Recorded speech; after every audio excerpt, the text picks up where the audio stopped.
मित्रांनो नमस्कार. रोज एक नवीन विषय गेली 8 ते 10 दिवस झाले मी बंद ठेवला होता कारण निवडणुकीच्या कारणाने. मी आज एक आपल्याला एक गोष्ट सांगणार आहे. एक गाव असतं सांगलीसारखं, खूप भलं मोठं गाव असतं आणि त्या गावामध्ये ऊसाची शेती असते. अशी एकमेकाला जोडून सगळी ऊसाची शेती असते. हजारो एकर असा ऊस असतो आणि एका शेतकऱ्याचा ऊस काय करतो, पेटतो, म्हणजे आग लागते. ऊसाला आग लागल्यानंतर त्या ऊसाचा मालक ओरडून बाजूच्या शेतकऱ्यांना, म्हणजे ज्याच्या ऊसापासून खूप लांब असणाऱ्या शेतकऱ्यांना सांगत होता की माझ्या ऊसाला आग लागल्या. तर ते शेतकरी काय म्हणायचे, तुझ्या ऊसाला आग लागल्या, तुझं तू बघ जा. कारण ह्यांना अंतर्मनात एक आनंद व्यक्त होत होता.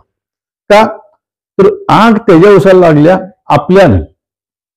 पण तो शेतकरी म्हणत होता, अरे माझ्या ऊसाला आज आग लागल्या, पण याची झळ तुम्हाला पोहोचेल, मला मदत करा, माझं ऐका, माझं नुकसान टाळा.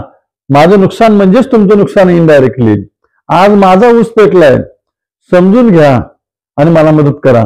पण कोणताही शेतकरी त्याला मदत करत नाही. मित्र, शेवटी तो शेतकरी जो असतो तो संयमी असतो. ज्याचा आग लागली उसाला तो संयमी असतो. तो म्हणतो चला माझं एकदा जळतेच ना, काय जळायचे ते जळून जाऊ दे. माझ्यासारखा मनुष्य असतो, तो संयमी असतो. आणि एकदा घरावर तुळशीपत्र ठेवायचं ठरवलं की तो मागे हटत नसतो. आणि तो काय म्हणतो, आता ऊस पेटलाय असावी तसावी, आणि बाजूची मदत करत नाहीत आणि माझा पेटला म्हणून आनंद व्यक्त करतात ना. एक काम करूया म्हणतोय, ह्याला जरा मोठी जाग लावूया. म्हणून ज्या एरियातला त्याचा ऊस अजून पेटायचा असतो तिकडून जाऊन आग लावतो. आणि अशी आग लावतो ना, तो इतक्या मोठ्या प्रमाणात ऊस पेटतो, ह्याचा संपूर्ण ऊस पेटून जातो. मग आग लागते त्याच्या बाजूच्या ऊसाला. मग त्या बाजूच्या ऊसाला आग लागते, त्यावेळी कॉलर पाठ करून सांगतो, अब कैसा लग रहा है. मी बोंबलून सांगत होतो की मला मदत करा, कोणी केली नाही. माझी राख रांगोळी केली, मी आता त्याच्यावर तुळशीपत्र ठेवले माझ्या घरावर, अब कैसा लग रहा है. आता तुमचं जवळ आहे. त्यांची तारांबळ उडते कारण शेजारच्याला ढग लागली ना. त्याच्यानंतरची लांबची अजून तिथेच असतात, ते लक्ष देत नाहीत. त्यांना पेटू दे, तुझा पेटला, आम्ही काय करू. आणि ते पण ह्याच्यासारखं वागतात. म्हणजे ज्याचा पहिला जळला त्याच्यासारखं दुसरे वागतात. त्यांनी पण त्याच्या ऊसाला मोठ्या प्रमाणात आग लावतात आणि असा ऊस तो पेटत जातो. अखंड गाव पेटतं ते, म्हणजे गावात असणारा सर्व ऊस पेटून जातो. आणि त्यावेळेला वाटतं की पहिला ऊस ज्याचा पेटला तो जर आपण सगळ्यांनी म्हणून विजवला असता तर ही वेळ आपल्यावर आली नसती.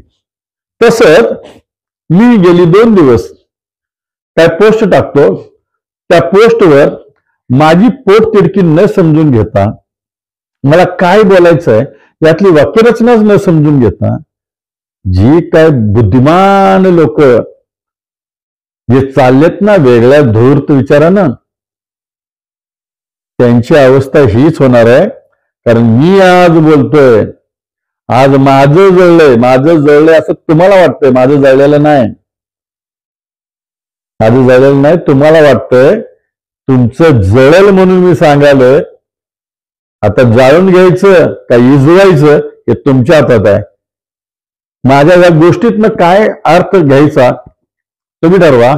आणि तमाम माझ्या दर्शकांना माझी विनंती आहे, तुम्हाला माझ्या गोष्टीतनं काय वाटतं, मी बोलतो ते चुकीचं का बरोबर, त्याचं कमेंट्स मध्ये तुम्ही उत्तर द्यावं अशी माझी विनंती आहे. मी उद्या सुद्धा आणखी एक गोष्ट मांडणार आहे. याच्यावरनं काय बोध घेता येईल काय लोकांना तर घेऊ शकतात. जर घेता येत नसेल तर त्यांना सॅल्यूट आहे माझा. चालू दे आबाजी गाडी दाबात. धन्यवाद.